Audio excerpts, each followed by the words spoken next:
Então, nesta semana, a lição número 7 vem nos motivando a ter esperança, na vida de nosso Jesus Cristo. Porque um dos pontos principais no grande conflito entre o bem e o mal foi a vinda do Messias, nosso Salvador Jesus. Durante um período profético de 70 semanas, o inimigo lutou para destruir a fé do povo de Israel na primeira vinda do Messias, em cumprimento das promessas, profecias e tipos do Antigo Testamento. Da mesma forma, no fim do período profético de 2300 anos, as forças do mal vão tentar novamente obscurecer o seu cumprimento no juízo pré-advento que ocorre no santuário celestial, e essas forças do mal tentaram suprimir a proclamação da segunda vinda de Cristo, mas nós veremos como Deus abriu caminhos para isso não acontecer. Então, em nosso estudo de domingo, 12 de maio, nós vamos ver o tema A Promessa do Seu Retorno de Cristo. Os reformadores protestantes e os peregrinos que partiram da Holanda para o Novo Mundo queriam muito avisar a população sobre a volta de Jesus. Esses peregrinos e protestantes aguardavam ansiosamente esse alegre evento. João Wycliffe aguardava a vinda de Cristo como a esperança da Igreja. Calvino falou por todos os reformadores quando se referiu ao glorioso retorno de Cristo como, abre aspas, o evento mais feliz de todos, fecha aspas. Para homens e mulheres fiéis a Deus, a segunda vinda de Cristo era um evento que deveria ser recebido com muita alegria. Pergunta número 1. Por que as seguintes passagens bíblicas deram tanta esperança aos cristãos ao longo dos séculos? Nós vamos ler primeiro no livro de João, capítulo 14, de 1 a 3. E as próximas referências eu vou passar também para vocês em Libras. Vamos ler então João, capítulo 14, versos de 1 a 3. Verso 1. Não se perturbe o vosso coração. Credes em Deus, crede também em mim. Verso 2. Na casa do meu pai há muitas mansões. Se não fosse assim, eu lhes teria dito: vou preparar-vos lugar. Isso quem está dizendo é o próprio Jesus aos seus discípulos. Verso 3.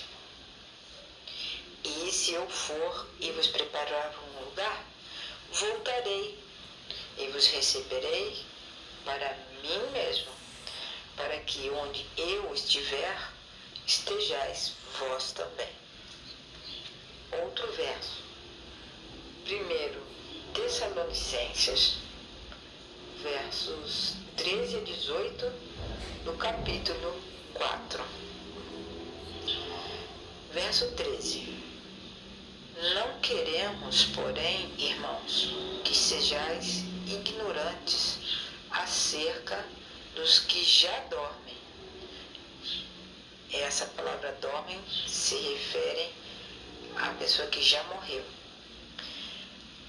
Para que não vos entristeçais como os outros que não têm esperança. Verso 14.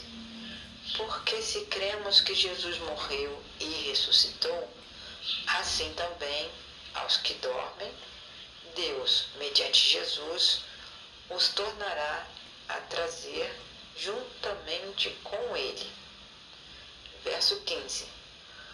Dizemo-vos, pois, isto pela palavra do Senhor, que nós, o que ficarmos vivos para a vinda do Senhor, de modo algum precederemos os que já dormem. Verso 16. Porquanto o próprio Senhor descerá do céu com grande brado, com a voz do arcanjo e com a trombeta de Deus, e os mortos em Cristo ressuscitarão primeiro. A expressão mortos em Cristo são as pessoas que morreram fiéis a Deus. Então, vamos ao verso 17. Depois nós, os que ficarmos vivos, seremos arrebatados juntamente com eles, nas nuvens, para encontrar o Senhor nos ares, e assim estaremos para sempre com o Senhor. Então, esse arrebatados aqui não é que a gente vai sumir de repente, que ninguém vai ver, como muitos ensinam. Nós seremos levados aos céus depois que as pessoas fiéis que estavam mortas em Cristo ou na fé, que tinham fé que eles iriam ressuscitar. Então, essas pessoas ressuscitam e aquelas pessoas que estiverem vivas naquela época vão esperar essa ressurreição para que todos juntamente sejam elevados ao céu.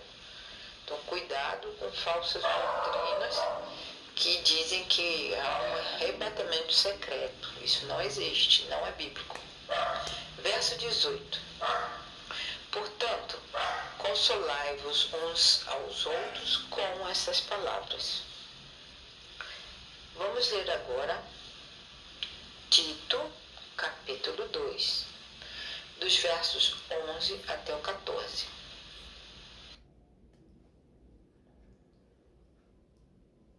Tito, capítulo 2, verso 11. Porque a graça de Deus, que traz a salvação, se manifestou a todos os homens.